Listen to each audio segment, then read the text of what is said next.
They scoff at the scarred woman quietly waiting in line. To Marcus Reynolds, she's a threat wrapped in mystery, not someone who belongs.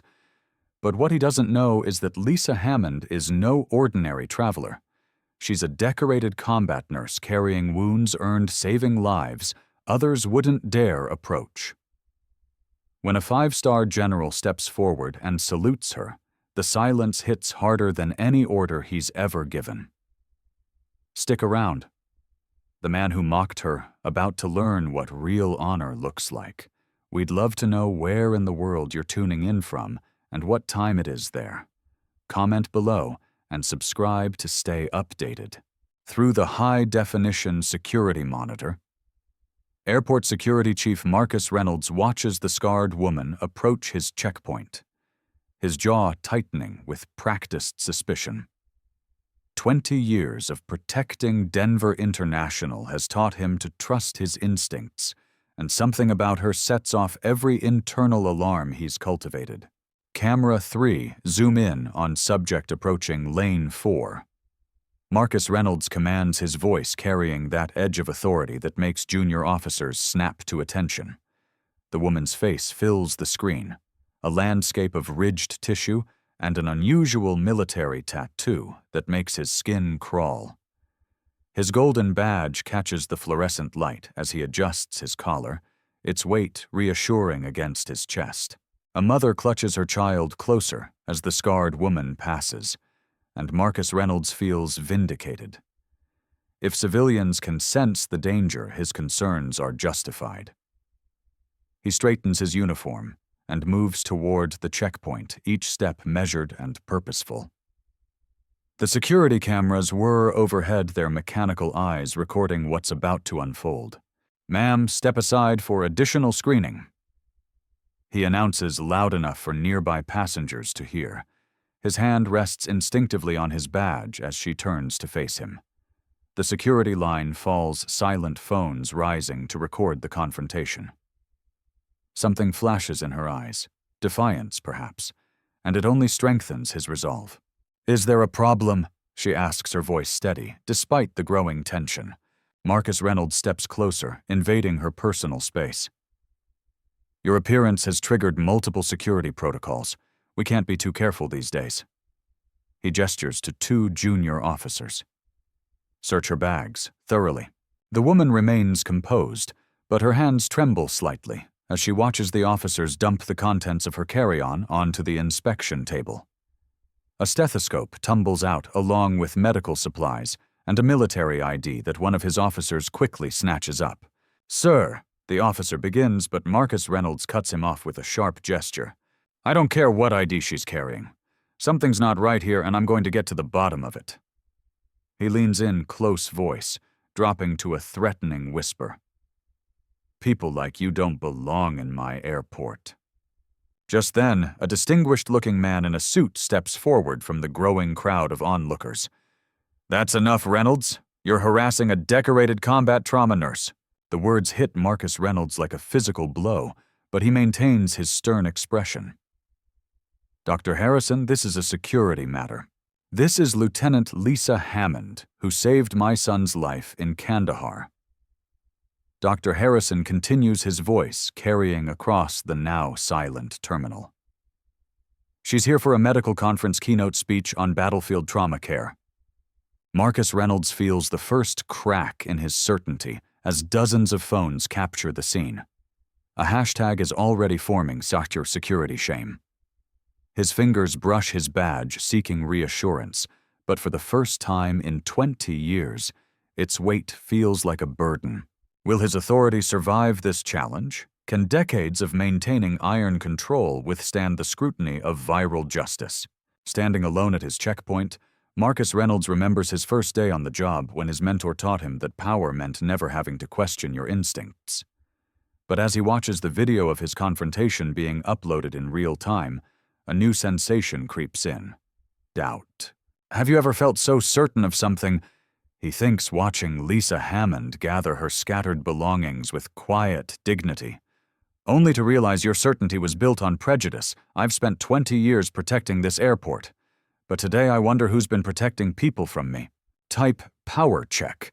If you've ever witnessed authority gone wrong, the security cameras continue their mechanical whir recording every moment of Marcus Reynolds' first taste of accountability as his empire of absolute control begins to show its first hairline cracks. Airport Security Chief Marcus Reynolds drummed his fingers on his polished desk, studying the morning's incident reports with growing unease.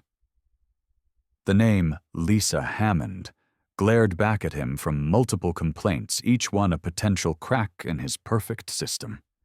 20 years of service, and he'd never second-guessed his methods. Until now. His eyes drifted to the security footage playing on loop Hammond at Checkpoint 3, his officers surrounding her like wolves circling prey. The businessman's voice echoed in the background. "These people are holding up the line." Reynolds had nodded, then believing he was maintaining order. Now something felt different. "Sir, those complaints about Hammond—" His deputy's voice trailed off as she placed another stack of files on his desk. "There's more. Similar incidents dating back months, all involving veterans with visible injuries." Reynolds's hand instinctively reached for his security badge, his fingers tracing the embossed eagle. Dr. Morrison's words from the annual security psychology seminar surfaced in his mind. Authority figures often develop cognitive biases, creating patterns of discriminatory behavior they justify as protocol. The security feeds continued their relentless display. Different angles, different days, but the same story. His team under his direction targeting passengers with visible differences. Scientific studies from the Department of Transportation flashed through his mind, data showing how unconscious bias affected security screening decisions. "Chief Reynolds." His radio crackled. "Sir, we've got media inquiries about this morning. CNN local stations. They're asking about our screening protocols for disabled veterans." Marcus Reynolds felt his collar tighten. 20 years ago, his mentor, Chief Harrison, had pulled him aside. "Remember, son, security isn't just about threats, it's about power. We decide who belongs." He'd lived by those words, built his career on them. But now they tasted bitter. The social media numbers scrolled across his computer screen. Pure security shame. Trending nationally footage of Hammond's treatment reaching millions. His phone buzzed with messages from regional directors, each one more urgent than the last. "Have you seen what happens when authority goes unchecked? Type your answer below if you've witnessed power corrupting." Reynolds's hands trembled as he accessed the internal database. Hundreds of similar incidents, all carefully categorized as routine screening. Each report bore his signature, his stamp of approval.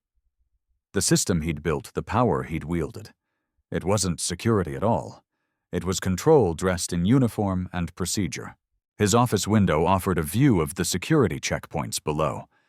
The same scenes played out, officers pulling aside passengers, their actions mirror images of his own prejudices.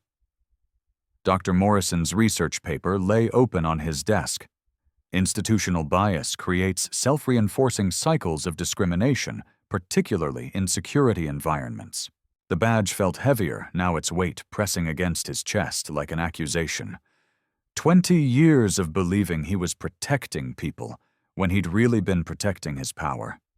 The security cameras blinked their red eyes, recording everything, including his growing realization that he'd become exactly what he'd sworn to fight against. "Sir," his deputy again, "the veteran support groups are organizing a protest. They're calling for an investigation into our screening practices." Reynolds watched another passenger being pulled aside below. Another routine screening that suddenly looked anything but routine.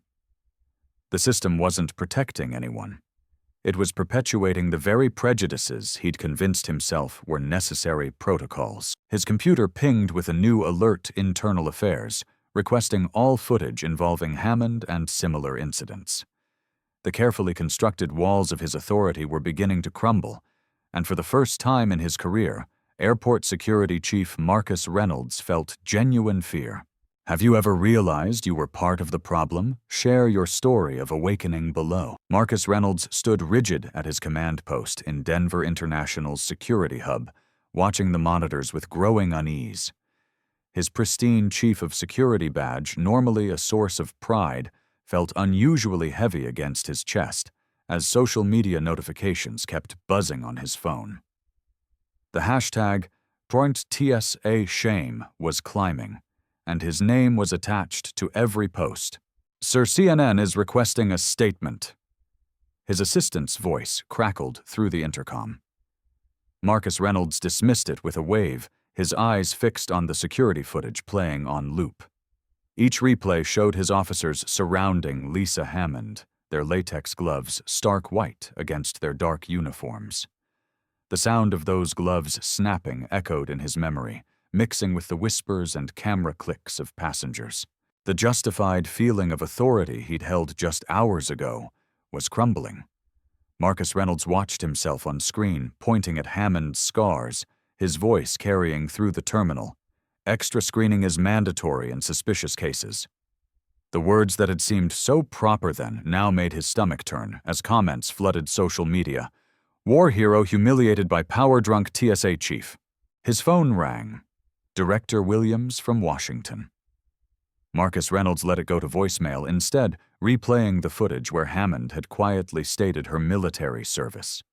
He'd ignored it then, but now noticed something he'd missed, the quiet dignity in her bearing the medals partially visible in her open bag.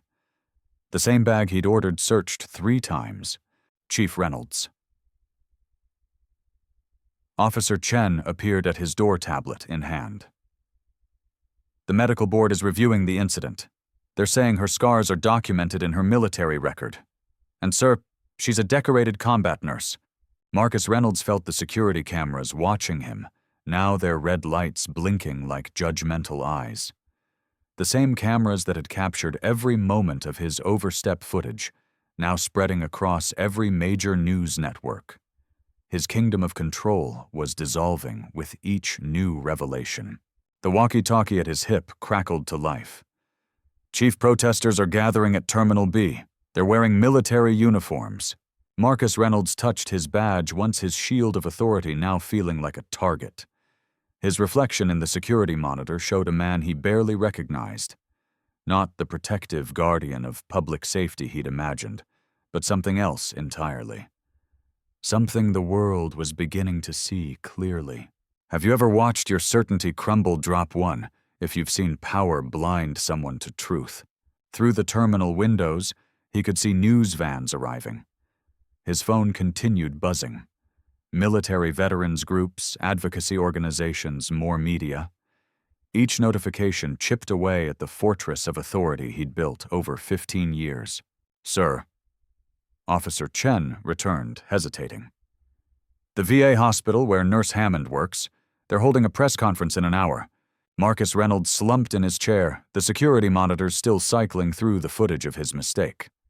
The sound of latex gloves snapping played again, a sharp reminder of how quickly power can become abuse. He'd done his job, followed protocol. But for the first time in his career, doing his job felt exactly like doing wrong. His badge caught the fluorescent light, reflecting a truth he could no longer ignore. The unseen consequences of his actions were becoming painfully visible. Frame by frame, tweet by tweet, protest by protest.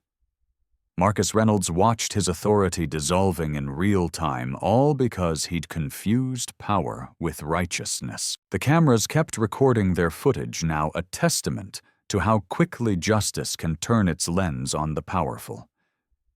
Marcus Reynolds sat alone in his command center, surrounded by screens, showing his downfall, finally understanding that sometimes the greatest threat to security isn't the person being searched. It's the person giving the orders. I stand frozen, my throat constricting as General Briggs's commanding presence fills Terminal B.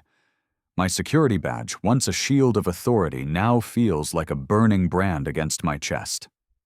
The general's voice, sharp as a combat knife, slices through the cocoon of power I'd wrapped myself in just hours ago. Chief Marcus Reynolds. He addresses me directly, each syllable dropping like artillery fire. "That Falcon Unit tattoo you so eagerly flagged as suspicious, it's awarded only to medical personnel who've served in the Busa Valley Combat Hospital. Personnel like Nurse Hammond here." My stomach lurches as nearby passengers raise their phones recording my humiliation. The security cameras I've relied on countless times to enforce my will now bear silent witness to my unraveling. I catch my reflection in the terminal's glass wall, a man watching his carefully constructed world crumble. "Sir, I was following protocol." My voice sounds hollow, even to my own ears. The badge at my chest seems to grow heavier with each passing second. Sassurum. Protocol. General Briggs's laugh is without humor. Your protocol just publicly humiliated one of our most decorated combat nurses, a woman who saved 37 lives during the bloodiest week of the Busa offensive. The air feels thick with tension as I watch Lisa Hammond stand taller her scars, the ones I'd so callously deemed suspicious, now transformed into badges of honor under the terminal's harsh lights. My team shifts uncomfortably, already distancing themselves from me. Officer Chen, my most loyal deputy, won't meet my eyes. Forbachtun. Heroes have scars, flashes across the terminal's news ticker. My phone buzzes incessantly. Twitter notifications, email, alerts, messages from regional command. Each vibration feels like another nail in my career's coffin. I reach for my badge again, a nervous habit, but stop mid-motion. The security cameras capture every moment of my deteriorating authority. The same cameras that recorded my earlier swagger, my dismissive waves, my contemptuous smirk as I'd ordered the secondary screening. Chief Reynolds, General Briggs continues, I suggest you watch this. He holds up his phone, showing a viral video of my earlier interaction with Nurse Hammond. My own voice, dripping with condescension, echoes through the terminal's speakers. People like you need extra screening. Can't be too careful these days. People like you. The words taste like ash in my mouth now. The terminal falls silent, except for the soft whir of phone cameras and the occasional gasp as General Briggs recounts the Kabusa Valley siege. Each word paints a vivid picture of heroism, of Lisa Hammond working 36 hours straight, treating wounded soldiers under heavy fire, earning every scar I'd treated with such suspicion. My security team begins removing their badges, placing them on the desk one by one. The soft clink of metal on metal sounds like a funeral dirge for my authority. The Department of Airport Security has a zero-tolerance policy for discrimination. My supervisor's voice crackles through my radio. Chief Reynolds, you are hereby suspended pending full investigation. The badge finally feels too heavy to bear. With trembling fingers, I unpin it, its weight representing 15 years of service ended by 15 minutes of prejudice. Type badge down if you believe every scar tells a hero's story. Scrolls across the terminal's display board, followed immediately by thousands of responses. My empire of authority built on quick judgments and unchecked power collapses like a house of cards. As I place my badge on the desk, I catch Lisa Hammond's eye. There's no triumph in her gaze, only a quiet dignity that makes my shame burn even hotter. The hashtag #ChunterHeroes Have Scars has reached #1 trending worldwide. My name, Marcus Reynolds, is forever linked to this moment of reckoning. As I walk toward the exit, surrounded by the whispers and camera clicks of countless witnesses, I understand with crushing clarity I've become the cautionary tale in someone else's story of justice. Marcus Reynolds stood motionless before the airport's security monitoring wall, watching the endless replay of his own downfall. His pristine chief's uniform, once a symbol of absolute authority, now felt like a costume he'd borrowed from someone else's life. The screens before him showed countless angles of yesterday's confrontation with Lisa Hammond, each view more damning than the last. I was so certain, Marcus Reynolds whispered to the empty control room, his fingers tracing the security badge he'd polished religiously for 15 years. So certain I was protecting people. When did protection become persecution? The morning news droned from a nearby monitor. Denver International Airport Security Chief Marcus Reynolds faces administrative review following viral incident. He didn't need to hear the rest. Reynolds' regret had been trending for hours, with millions sharing the footage of his confrontation with the decorated trauma nurse. His phone buzzed. Another email from the airport board. Marcus Reynolds opened it with trembling fingers, knowing what it would say. The formal investigation would begin tomorrow. But it wasn't the investigation that haunted him. It was the look in Lisa Hammond's eyes when she'd finally shown him her military record. The quiet dignity. The strength he'd mistaken for threat. The security cameras that had captured his mistake now seemed to mock him. Each screen showed a different angle of the terminal, where he'd stopped her, where he'd demanded additional screening, where he'd ignored her explanations about her scars, where he'd been so wrong. Your authority is temporarily suspended pending review, his superior had said just hours ago. Marcus Reynolds removed his badge, studying its gleaming surface one last time. The reflection that stared back showed a man he barely recognized. A soft chime announced a visitor. "The press conference is ready, sir," his assistant said, not quite meeting his eyes. The same assistant who'd never questioned his judgment before. Marcus Reynolds straightened his tie, a futile gesture of control. In 10 minutes he would face the cameras again, not as an authority figure but as a man confronting his own prejudices. The speech in his pocket felt heavy, but its words were true.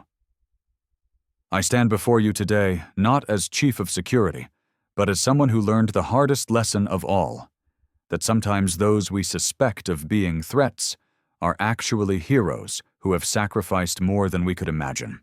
The monitors continued their relentless replay. On screen 6, a group of airport staff was removing his portrait from the security office wall. On screen 3, Lisa Hammond's story was being shared by a major news network, her military commendations, scrolling across the bottom of the screen. Type "respect" if you believe change starts with admitting our mistakes, the social media team had suggested for today's press conference. Marcus Reynolds had approved it without hesitation. His own journey from prejudice to understanding needed to serve as more than just another viral moment. Standing before the press an hour later, Marcus Reynolds felt the weight of every camera, every phone, every eye. His security badge, now just a piece of metal, sat in an evidence bag tagged for the investigation. But as he began to speak, he realized its loss had freed him to see what he'd missed before. "I built my career on spotting threats." He told the assembled crowd, his voice steady, despite everything. "But yesterday I learned that the biggest threat to our safety isn't what we fear in others. It's what we refuse to see in ourselves." The terminal's familiar hum surrounded them, but to Marcus Reynolds it no longer sounded like the rhythm of security protocols and power. Instead, it carried the steady beat of change, of learning, of becoming better than what we were before. Behind him, the airport's main screen displayed a new security message: Denver International Airport, where every story matters. Below it, Lisa Hammond's military photograph shared space with a QR code linking to resources about veteran recognition and trauma awareness. "Share this moment," Marcus Reynolds concluded, looking directly into the cameras. "Not because it shows my failure, but because it shows how we can all learn to see beyond our first judgments. The scars that tell our stories deserve respect, not suspicion." The badge that had defined his life for 15 years would end up in a museum exhibit about transformation in airport security. But Marcus Reynolds knew now that true security wasn't about badges or authority. It was about understanding respect and the courage to admit when we've been wrong. Drop 2, if you believe in second chances, scrolled across the airport's information boards, replacing the standard security announcements. Marcus Reynolds watched it scroll by, understanding finally that his story wasn't about falling from power. It was about rising to wisdom.